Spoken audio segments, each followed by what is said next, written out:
será la fecha? Googleo y digo, la fecha de la Pentecostés, 24 de mayo. El domingo pasado yo no vine, así que podemos decir que providencialmente nos corresponde el tema de hoy justo en esta fecha que buena parte del cristianismo mundial conmemora el día de Pentecostés. Y como ya leímos, en Pentecostés surge la iglesia del Nuevo Testamento. Eso lo hemos estudiado los domingos en la tarde. La iglesia del nuevo pacto surge con el derramamiento del Espíritu Santo el día de Pentecostés. Y ahí comienza la primera predicación del Evangelio, el primer bautismo, aquel gran bautismo de 3.000 almas que se añadieron a la iglesia. Hoy vamos a dar o a continuar en la sección aplicativa de la carta a los Gálatas que iniciamos en la clase pasada. En la clase pasada de la carta a los Gálatas comenzamos en el capítulo 5 bajo el tema precisamente de llamados a ser libres. Somos libres, ya Pablo lo ha demostrado, no estamos sujetos a la esclavitud de la ley. ¿Ahora qué? ¿Qué debemos hacer? Bueno, Pablo comienza en el capítulo 5 diciendo, bueno, en primer lugar, permanezcan firmes en esa gracia, y hace una poderosa advertencia. Todos aquellos que pretenden justificarse por sus buenas obras, todos aquellos que pretenden agradar a Dios por portarse bien, ser separado de Cristo. De Cristo os desligasteis los que por la ley os justificáis. En la gracia habéis caído, dice Pablo. De nada nos aprovecha Cristo el seguir una serie de ritos y mandatos. No es compatible con Jesús. No se pueden llevar las dos cosas. Ahora la pregunta que surge naturalmente es la siguiente: Pablo, ¿cómo evito que ese mensaje de libertad se convierta en libertinaje? ¿Cómo evitamos que bajo la excusa de yo soy libre en Cristo y ya no estoy sujeto a la ley, no estamos bajo la ley sino bajo la gracia, podamos meter cualquier libertad para pecar?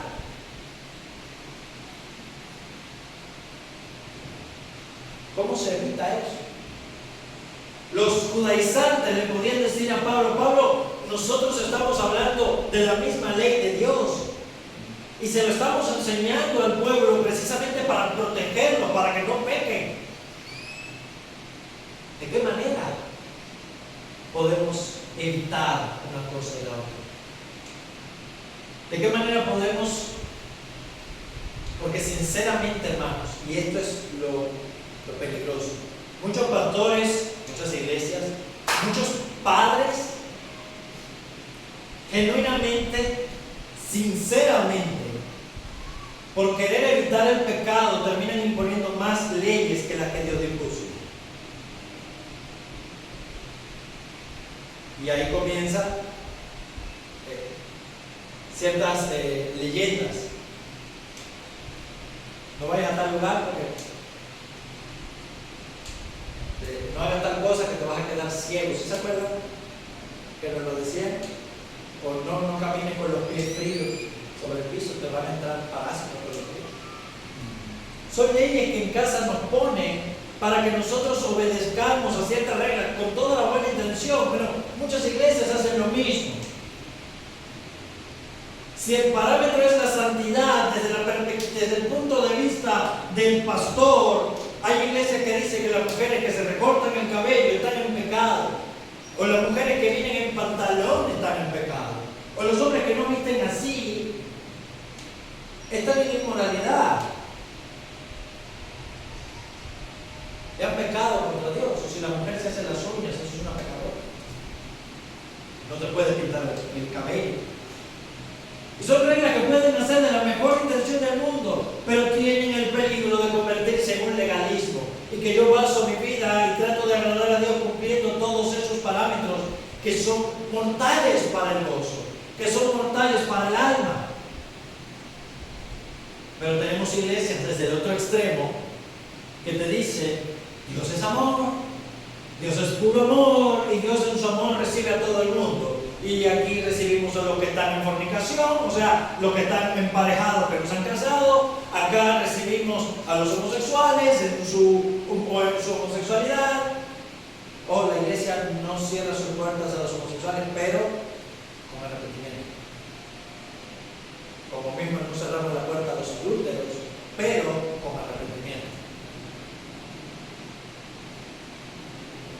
¿Se entiende eso? El pecado no se puede tolerar en la casa de Dios. La gracia de Dios no se extiende para tolerar al hombre en su pecado. La libertad que Cristo nos compró no es una excusa para que yo haga lo que a mí me dé la gana. Es así de simple. ¿Cómo evitar de un extremo al otro? Hay una historia de la mitología griega muy interesante que ilustra perfectamente. En el libro de la Odisea se narra cómo después de la batalla de Troya, ¿sabe más o menos de dónde? Algunos han visto la película de Troya. Después de la batalla de Troya, Odiseo, el que hizo el caballo, va navegando y tiene que pasar por un estrecho, muy estrecho, donde había dos monstruos, uno en una punta del estrecho y otro en otra. Escila y Caribdis se llamaba. Si tratabas de evitar a Escila, Caribdis te devoraba. Si tratabas de evitar a Caribdis, te devoraba Escila. Si tratabas de salir de un lado, terminabas cayendo en el otro. ¿Cómo se podía evitar? Manteniendo el timón firme en un punto en el centro, donde no llegaran estos dos puntos. Así es como debemos manejar nuestra vida. Manteniendo la mira en un punto central, en una línea central, para evitar ser devorados por los monstruos del legalismo y el antinomismo o el libertinaje en nuestra vida y en nuestra iglesia. Y Pablo no espera que nosotros nos inventemos ese punto, él nos lo da. Vamos a leer a partir del versículo 13 para tomar el contexto, pero vamos a exponer solamente del verso 16 al 26. Escuchen, amados hermanos. Porque vosotros, hermanos, a libertad fuisteis llamados, solamente que no uséis la libertad como excusa para la carne, sino servíos. Este es el propósito de la libertad en Cristo, lo vimos la clase pasada.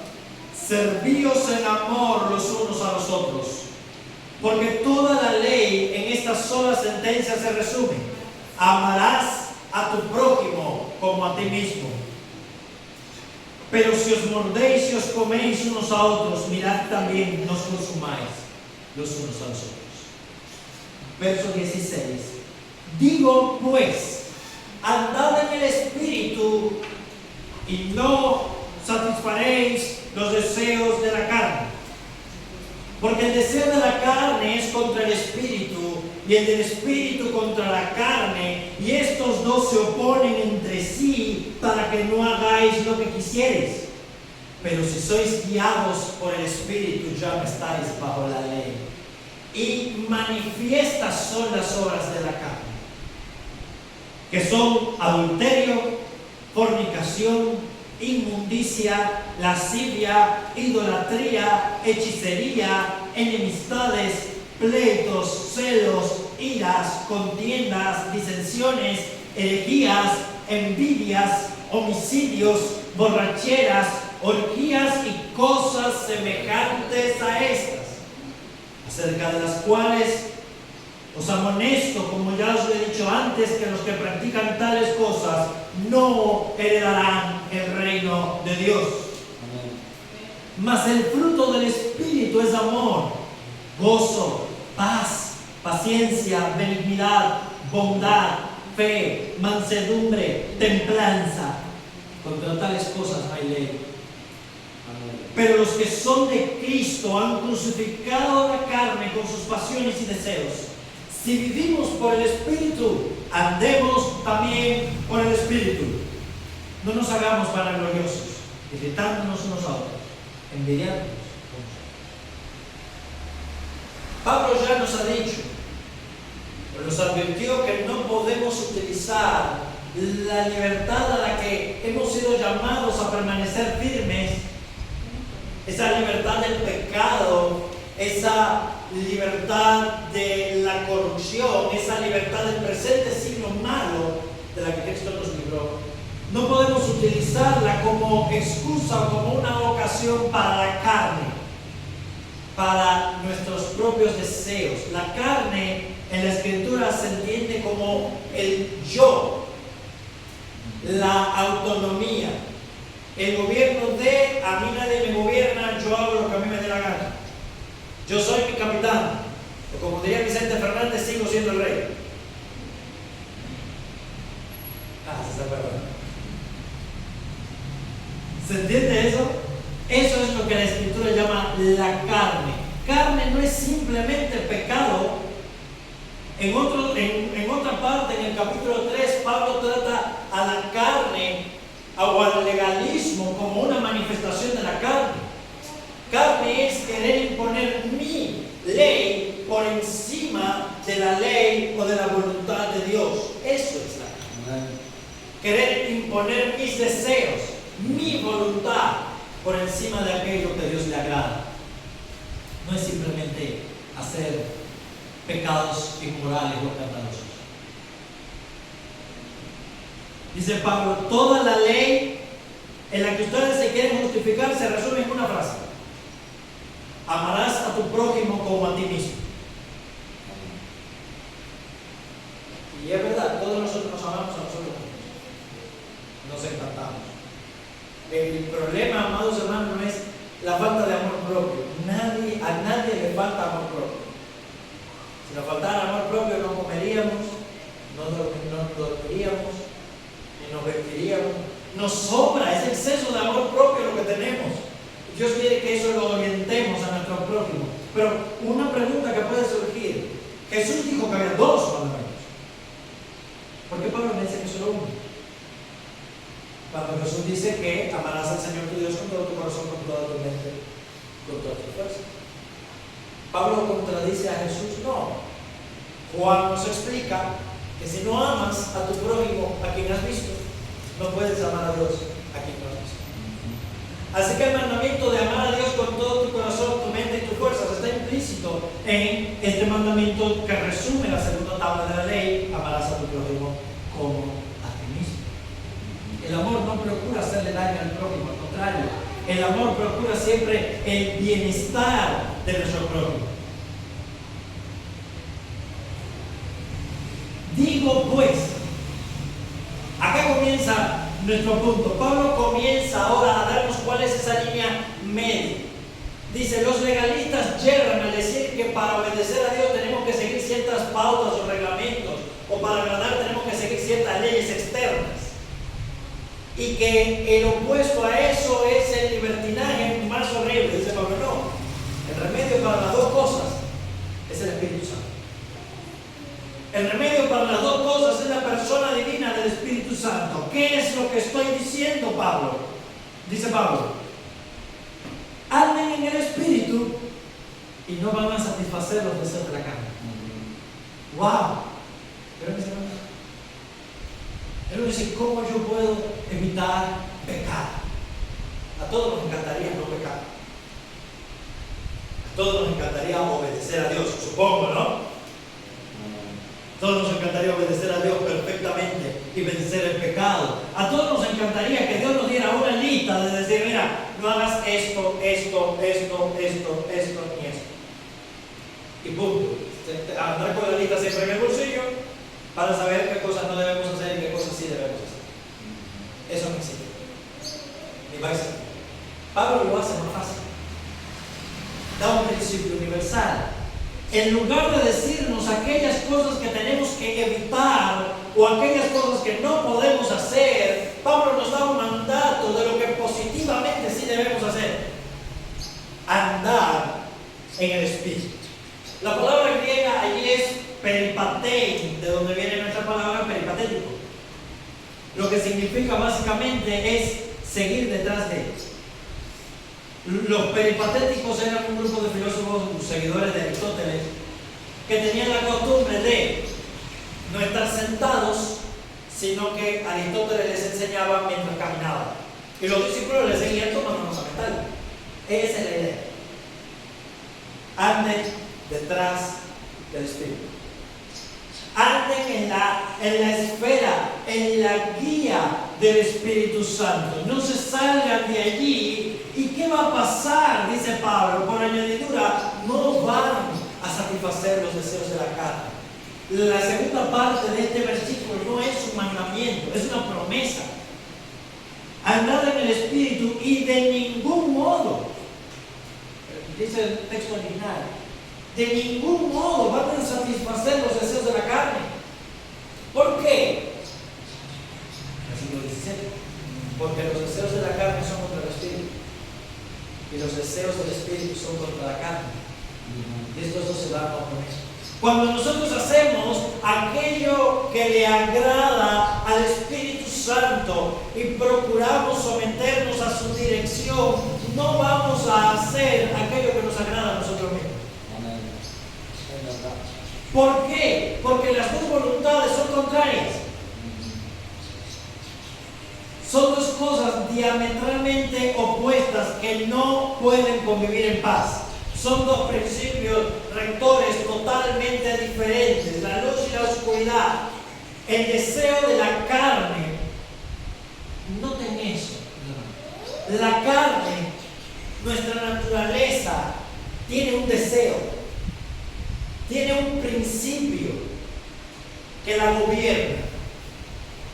Y ese principio gobernante es contrario al Espíritu. Ese principio gobernante del yo, por eso es que Jesús nos dice, el que quiera venir por él tiene que negarse a sí mismo. Esa es la clave de ser discípulo. Porque el principio gobernante de ese yo es opuesto a Dios. Es opuesto al Espíritu. El deseo de la carne es contra el Espíritu.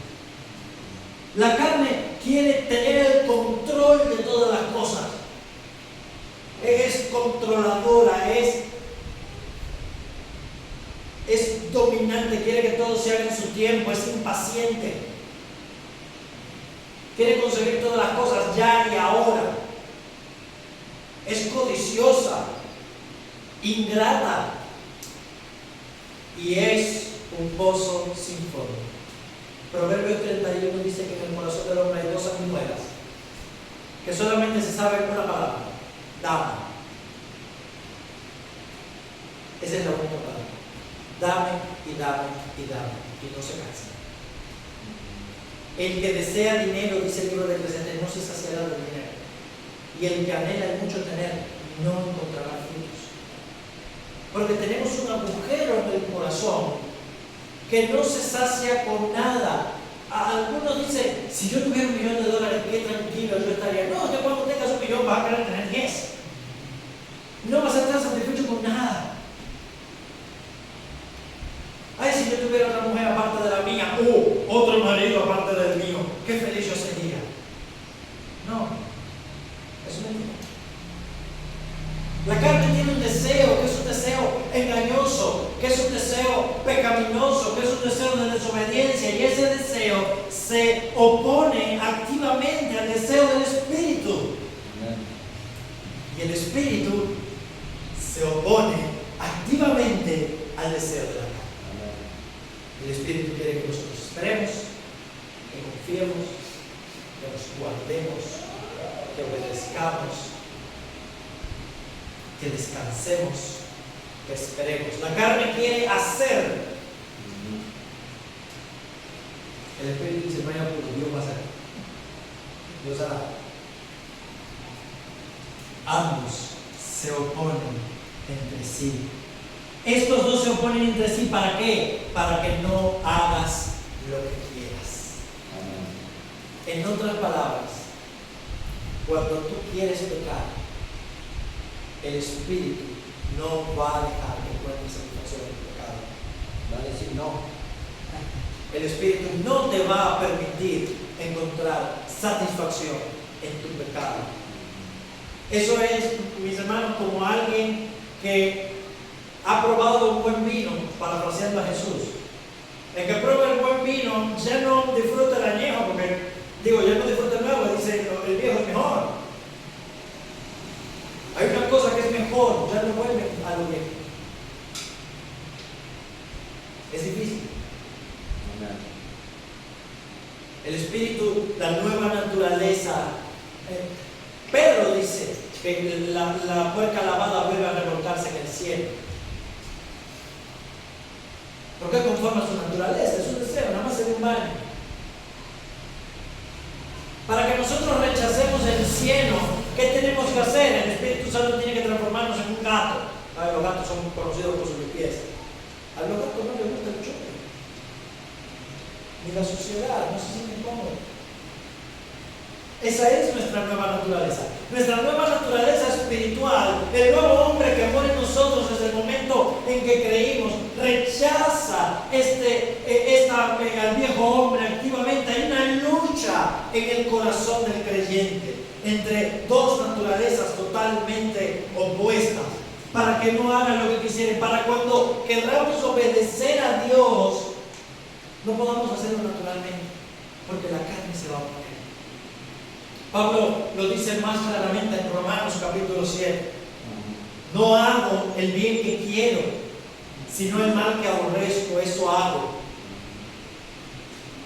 Porque queriendo obedecer a Dios, encuentro una ley en mis miembros que se revela contra la ley de mi mente y me lleva cautivo a la ley del pecado que todavía está en mis miembros.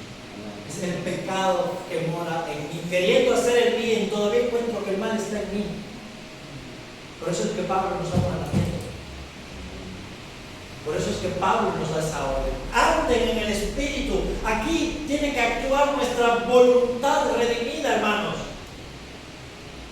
Aquí tiene que actuar nuestra mente redimida, informada por la palabra. Somos nosotros los que debemos ponernos de rodillas delante de Dios, rogándole el perdón de nuestros pecados. Somos nosotros los que debemos meditar continuamente en la palabra del Señor. Somos nosotros los que tenemos que levantarnos el domingo en la mañana y venir a trabajar, venir a congregarnos a la iglesia, aunque nuestra carne nos diga, mira, tienes tarea para mañana que es lunes, tienes trabajo que hacer y no tienes dinero. El saber decir Dios está primero, eso es andar en el Espíritu. Y eso depende de nuestra voluntad, de que nosotros dispongamos nuestra voluntad redimida por Cristo. Nuestra voluntad redimida por Cristo. Es muy fácil decir, todos somos pecadores, no somos perfectos. No, perdona. Cristo Jesús adecuó su vida desde el momento en que nació perfectamente en su voluntad, en su mente y en sus emociones para agradar a Dios cada segundo de su vida. Y ahora tú estás unido a ese Cristo. Significa que tú y yo, descansando en su poder, tenemos una voluntad redimida, un intelecto redimido y emociones redimidas para poder sentir, pensar y hacer lo que Dios agrada. Para disponer nuestra vida en esa línea. No tenemos excusa. Es cierto que la carne se opone. Por eso es que nosotros debemos disciplinar nuestra carne, dice Pablo en 1 Corintios 9. Debemos disciplinar nuestra carne y debemos dirigir nuestra vida hacia lo que le agrada a Dios. Pero al final, sobre todas las cosas, el Espíritu se va a imponer a nuestra carne, porque el que comenzó la buena obra en nosotros la va a perfeccionar. El que comenzó la buena obra en nosotros la va a perfeccionar. Si sois guiados por el Espíritu, ya no estáis bajo la ley, dice Pablo. Si es el Espíritu el principio rector de tu vida, ya no estás bajo la maldición, la condenación y el ayo de la ley. ¿Sí se acuerdan que lo estudiamos en clases anteriores? Que cuando el heredero es niño, está bajo tutores y cuidadores, es el capítulo 4. Amén. Hasta que llega la mayoría de edad. De esa misma manera, Dios envió a nosotros el Espíritu de su Hijo el cual clama, Abba, Padre. Ya tenemos el Espíritu, ya no estamos bajo la condenación de la ley. ¿Por qué, hermanos? Porque la ley lo único que puede hacer es condenar la desobediencia, pero no nos capacita para obedecer. La ley tiene una única función: decirnos esto es malo, esto es malo, esto es malo. No lo hagas, no lo hagas, no lo hagas. Esa es la única función de la ley. Pero no nos da el poder para obedecerla como ella misma demanda. Ese poder solamente nos lo da el Espíritu Santo. Así que si somos guiados por el Espíritu, no estamos bajo la ley, ya la ley no nos puede condenar, no hay nada que condenar. Amén. El Espíritu Santo, el poder de Dios en nuestros corazones, obra en nosotros aquello que la ley demanda, pero que no permitía cumplir. El Espíritu obra en nosotros esa obediencia. ¿Se entendió por qué dice que no estamos bajo la ley? Ya no estamos bajo su condenación. Ni tenemos a la ley como un principio. Nuestro principio ahora es el Espíritu Santo, que va a obrar en nosotros aquello que la ley demanda, aquello que la ley nos exige. Y manifiestas, versículo 19, manifiestas son las obras de la carne, aquellas que la ley condena. Dice Pablo, aquí no hay que investigar nada. Las obras de la carne son evidentes, son claras. Claro, lo que no son claras son estas excusas. Siempre hay una muy estupenda razón para justificar por qué hicimos lo que hicimos. Las excusas de nosotros no nos bastan. Esa es la doble vara. Otro me mintió, está mal hecho. Si soy yo el que miento, estoy justificado. Tengo una muy buena razón, ¿cierto? Tengo una muy buena razón para mentir. Si otro se enoja conmigo, está mal hecho. Si yo me enojo con alguien, estoy justificado. Esa es la doble vara del corazón del hombre. Pero Pablo dice, las obras de la carne son evidentes. Aquellas que la ley condena. Cuando lo veamos en nuestra vida, el peso de la ley nos debe decir, eso está mal. Eso es pecado. Y la paga del pecado es la muerte. ¿Cuáles son esas obras de la carne, esas obras del yo y de la autonomía? En primer lugar, Pablo las agrupa en aquellas de índole sexual, en aquellas de índole religioso, en aquellas de índole moral o relacional con otros. Dice Pablo, en primer lugar, adulterio. No me voy a detener en cada una de esas obras de la carne. Vamos a ver a todos. Adulterio, fornicación, inmundicia y lascivia.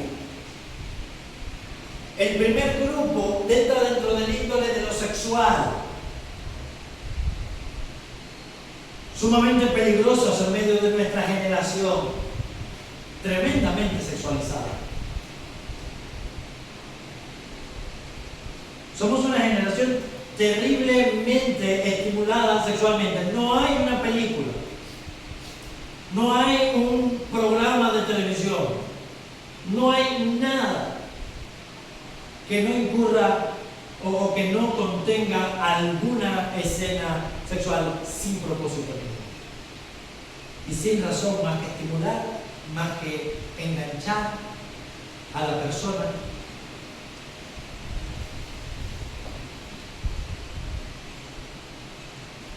El adulterio corresponde a la traición del vínculo matrimonial, por eso Pablo lo coloca a la cabeza. La fornicación es cualquier índole de inmoralidad sexual. La palabra griega ahí es porneia, incluye la pornografía y todas sus formas. Cualquier índole de inmoralidad sexual. La lascivia es un deseo descontrolado. Eso es lascivia, es un deseo sexual descontrolado. Y todas las inmundicias que entran dentro del matrimonio, que entran dentro de los jóvenes, no no pasará nada. Perdón, sí pasa. Todo pecado tiene consecuencias. El castigo del pecado es el propio pecado. Para que nadie diga, cometí fornicación y no pasó nada. No, el castigo del pecado es el propio pecado. Pero ¿cuántos embarazos no deseados fuera del tiempo? ¿Cuántas enfermedades de transmisión sexual se evitarían si simplemente estuviéramos en comunión? Si simplemente obedeciéramos a Dios. La abstención no mata a nadie. Padres, protejan a sus hijos.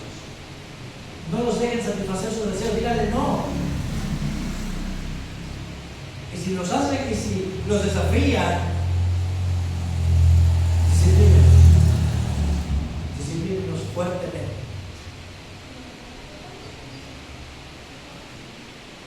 Porque ellos tienen que saber que el pecado tiene consecuencias. No importa lo que los demás digan. Si tú eres creyente, aunque tu hijo no lo sea o tu hija, en tu casa impera la ley de Dios, yo espero. Y el que desobedece la ley de Dios, teniendo a Dios como ejemplo del Padre, cuando Adán y Eva desobedecieron, ¿qué fue lo que Dios hizo? Y desobedecieron terminantemente. Dios los apoyó. Porque no se puede tener la gracia de Dios y a la vez estar en el pecado. No se puede disfrutar de los beneficios de la casa paterna. Yo me traigo a mi novia y me acuesto con ella en mi casa, pero cuando me despierto mi mamá me tiene lista la comida. Y de paso le da comida a ella y mi papá me paga el dinero para llevarme a ella al cine. No. Quien quiera una novia que trabaje, que se ponga a trabajar y la pague, sino que estudie.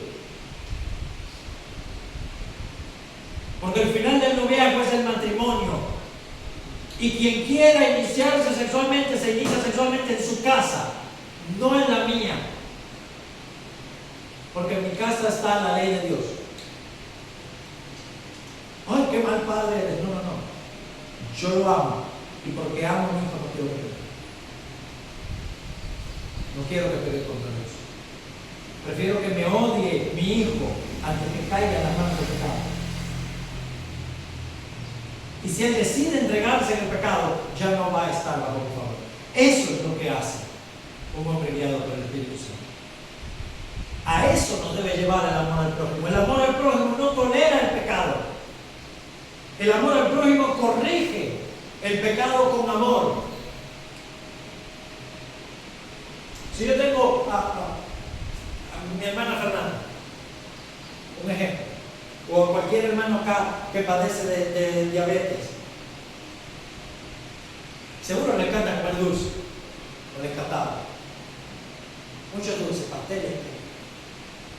Porque yo le amo a esa persona que yo le voy a decir, si cómete todo lo dulce que quieres, yo te amo tanto que no te puedo pedir nada.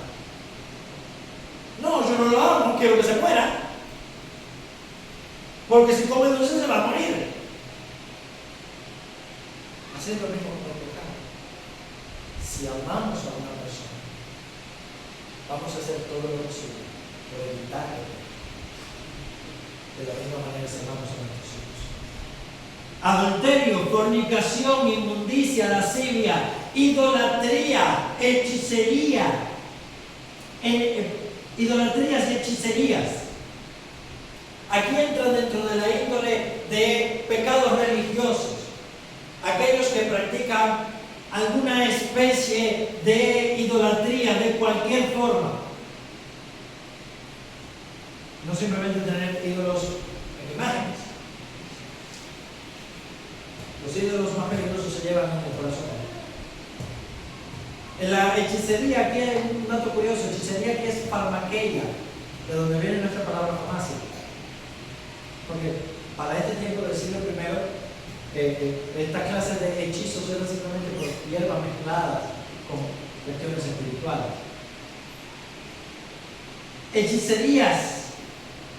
Ahora vienen temas relacionales, personales, enemistades, pleitos, celos, iras, contiendas, disensiones, herejías, envidias,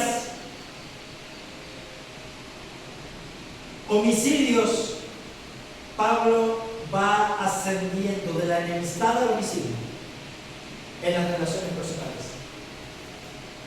Todos aquellos que generan conflicto y que se oponen a ese gran mandamiento de amar al prójimo como a uno mismo, todo lo que está detrás del homicidio, todo lo que motiva a que esto ocurra, en primer lugar el odio. El que aborrece a su hermano es un asesino, dice Juan. El que aborrece a su hermano es un asesino. Enemistades, pleitos, celos. Hay celos que son positivos, por supuesto. Si yo quiero algo, yo voy a querer que sea algo de bien. Hay celos que son negativos. Si no es conmigo, no es con nada. O esa necesidad urgente de que tiene que estar pendiente a mí 24/7. Eso es una idolatría. Detrás de esa clase de celos se encuentra un ídolo generalmente. O sea, que, ay, hoy no me ha llamado, hoy no me... propio de adolescente, ¿no? Pero algunos adultos también. Hoy no me ha llamado, hoy no me dice dónde está, o hoy no me dijo que me quería. Y no sé qué, se pasan todo el día así ofuscado. No sé qué está haciendo, no sé dónde está. Y es todo un celo enfermizo, como dicen los jóvenes, tóxico. No, perdón. Eso es una idolatría. Porque te estás colocando en el lugar de Dios, exigiendo algo que solamente Dios puede exigir, que es la adoración, que es devoción personal. Celos, con iras, contiendas, disensiones, herejías o sectarismos, grupos en medio de la iglesia. Bueno, nosotros seguimos a tal pastor, seguimos a tal persona, yo sigo a tal otra persona, yo tengo esta corriente, yo tengo esta idea. Son grupos dentro de la iglesia que se dividen. Yo solamente estoy del lado de mi familia. Algunas iglesias pequeñas que son más familiares que otra cosa. Y me quedo del lado de mi familia acá y por allá está la otra familia y no nos llevamos, Montejos y Capuleto. Eso es contrario a lo que dice la Escritura. Envidias. ¿Qué es la envidia? ¿Cuántos envidiosos hay aquí? Hacemos la prueba. Nadie levanta la mano. A ver, tenemos un envidioso por allá, otro envidioso por acá. ¿Cómo tú te sientes cuando tú te has esforzado, sinceramente, por algo que quieres y ves que se lo dan a otro que no se ha esforzado? En el trabajo, que eres el trabajador del año, pero el ascenso se lo dan a otro que le viene, que sabe el Señor cómo consiguió, o con Dios mismo.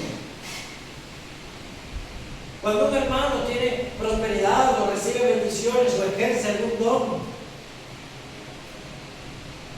yo he descubierto envidia en mi corazón, precisamente como un hermano que predica y canta. Y yo digo, yo predico pero no canto. Yo quisiera cantar como ese hermano. Eso es envidia. ¿Por qué a él y no a mí? Eso es envidia. Y la raíz de la envidia es la ingratitud. Hijos, cuando tu papá le da algo a tu hermano el favorito, y todos tienen un hermano favorito. Para los papás son las hijas y para las mamás son los hijos, generalmente. Es mentira si les dicen que no hay un favorito. Cuando le dan algo al hijo favorito, ¿cómo tú te sientes? Ay, no se puede poner más. Eso es envidia.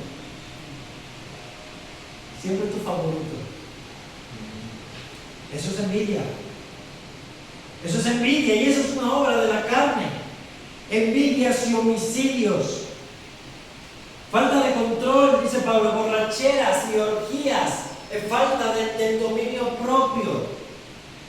Y Pablo no es exhaustivo, dice cosas semejantes a esto. O sea, todo lo que se le parezca. Cosas semejantes a estas acerca de las cuales yo os amonesto, acerca de las cuales yo les advierto, como ya les dije antes, los que practican. Ojo, aquí abro un paréntesis. Practican. ¿Qué significa? Los que viven continuamente en eso. Amados hermanos, un verdadero creyente puede tener una caída. Un verdadero creyente puede adulterar. Un verdadero creyente puede caer en fornicación. Un verdadero creyente puede experimentar envidia. Un verdadero creyente puede cometer homicidio. Sí. Un verdadero creyente. Pero hay una diferencia entre caer en el pecado y practicar. El que cae en el pecado se arrepiente y se aparta y vuelve a Dios con más fuerza y con más deseos de servirle y de obedecerle. No se justifica y está dispuesto a enfrentar las consecuencias que sean de su pecado, porque sabe que el que practica el pecado no tiene lucha, no le importa, vive tranquilamente y cómodamente en ese pecado. El que tiene algún pecado oculto está en riesgo. Está en riesgo, hermanos, porque el pecado no se conforma con una desobediencia secreta, pequeñita. El pecado irá endureciendo nuestro corazón más y más. Irá endureciendo nuestro corazón y nos hará ir, y nos hará ser, y nos hará caer en cosas que nosotros no pensábamos nunca caer. Y los que practican tales cosas, los que viven de esa manera, no heredarán el reino de Dios, pero al contrario de esas cosas, ¿vieron? Este es el deseo de la carne, estas son las obras de la carne. Ahora Pablo contrasta el fruto del Espíritu. ¿Cómo yo sé si yo ando en el Espíritu? Si el fruto comienza a manifestarse en mi vida. Primera nota, es un fruto. No son los frutos. ¿Sí se entiende eso? Es uno solo. ¿Qué significa que sea uno solo? Que no es algo que tú y yo vamos a cultivar. Ay, pastor, yo soy una persona tan amorosa, pero me falta paciencia. No. El fruto del Espíritu es un solo fruto, es todo o nada. ¿Se entiende? Andar por el Espíritu significa que el fruto del Espíritu va a comenzar a florecer en mí y va a comenzar a abundar más y más en mí, mientras que las obras de la carne van a continuar disminuyendo más y más. En contraste con estas obras de la carne se opone el fruto del Espíritu, que es en primer lugar y como principio rector el amor, la entrega sacrificial para el favor de otros. El gozo, que viene vinculado. Cuando servimos hay gozo, porque el gozo es la satisfacción de estar obedeciendo a Dios, de estar donde Dios quiere que esté. Y en relación con el gozo viene la paz. La paz es el contentamiento, es la tranquilidad, es la plena satisfacción a pesar de las circunstancias. La paz del Espíritu no es circunstancial, no depende de que todo me vaya bien. El gozo del Espíritu no depende de que esté contento. El amor no depende de que la otra persona se merezca ser amada. Eso es lo importante del fruto del Espíritu. No depende de los demás. Amor, gozo, paz, paciencia, largura de espíritu, es el saber soportar en amor, en gozo y en paz todo el tiempo. Todo el tiempo. Eso es paciencia. Benignidad, procurar el bienestar de todos los demás. Bondad, Lo mismo, pero usando medios buenos, medios positivos. Fidelidad es el compromiso fiel delante de Dios de obedecer sus palabras y sus mandamientos. Bondad, fidelidad, mansedumbre.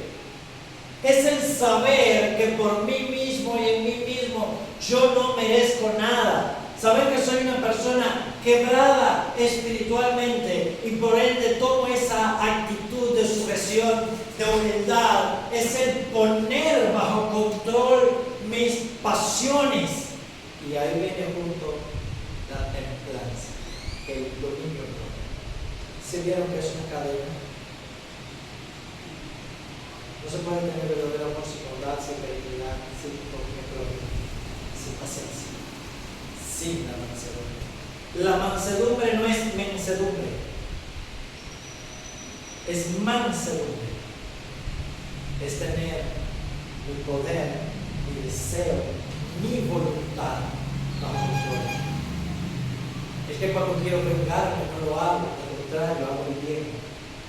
Eso es andar con el Espíritu. A eso nos manda Pablo. En la medida en que nosotros cada día nos disciplinemos espiritualmente, en la medida en que nosotros cada día orientemos nuestra voluntad a seguir los deseos del Espíritu Santo, en esa misma medida, ese fruto del Espíritu, vamos a verlo más y más abundante en nuestra vida y la obra de la carne se verá más y más disminuyendo en nuestra vida. Amados hermanos, y eso nos debe dar plena seguridad. Porque si ese fruto abunda, eso es señal de que somos hijos de Dios. Si abunda la carne, es una señal preocupante que debemos arrepentirnos. Porque el deseo de la carne siempre va a estar contra el Espíritu. Si se entiende cómo Pablo está construyendo esto.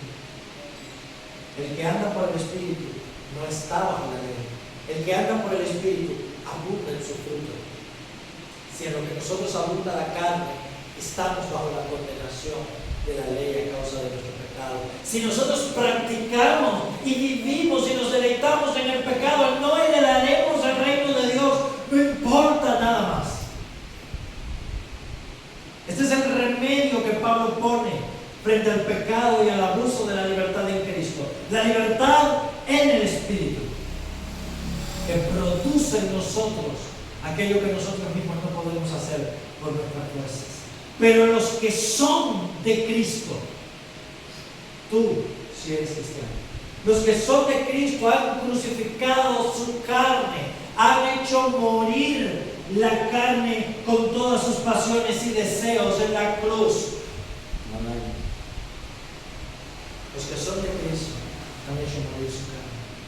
La carne ya está muerta, el pecado ya no tiene dominio sobre ti.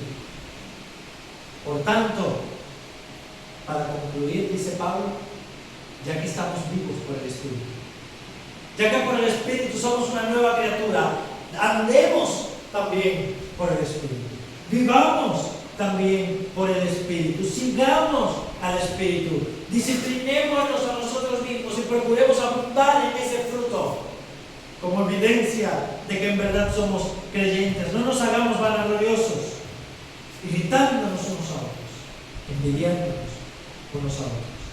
Hermanos, si queremos vencer el pecado, necesitamos la ayuda del Espíritu Santo. Si queremos crecer a la imagen de Dios, si queremos dejar atrás nuestra antigua vida, si queremos llegar a la meta que nos hemos propuesto, que es el reino de los cielos, debemos dejar de descansar en nosotros mismos. Debemos dejar de confiar en nuestras propias fuerzas y procurar ser guiados por el Espíritu de Dios. Amén. Procurar ser guiados por el poder de Dios. Eso es lo que debemos hacer. Hagamos hoy un compromiso, hermanos, de disciplinar nuestra vida continuamente, diligentemente, leer la Escritura y orar diario, procurar fortalecer nuestra comunión con Dios, congregarnos de manera frecuente. Hagamos eso y el fruto del Espíritu va a nacer en nuestro corazón. Nos vamos a ver más amorosos, más pacientes, más gozosos. más capaces de controlar nuestros propios deseos, más y más venceremos al viejo hombre. Pero tenemos que orientar nuestra voluntad hacia la guía de Dios. Vamos a ponernos de pie.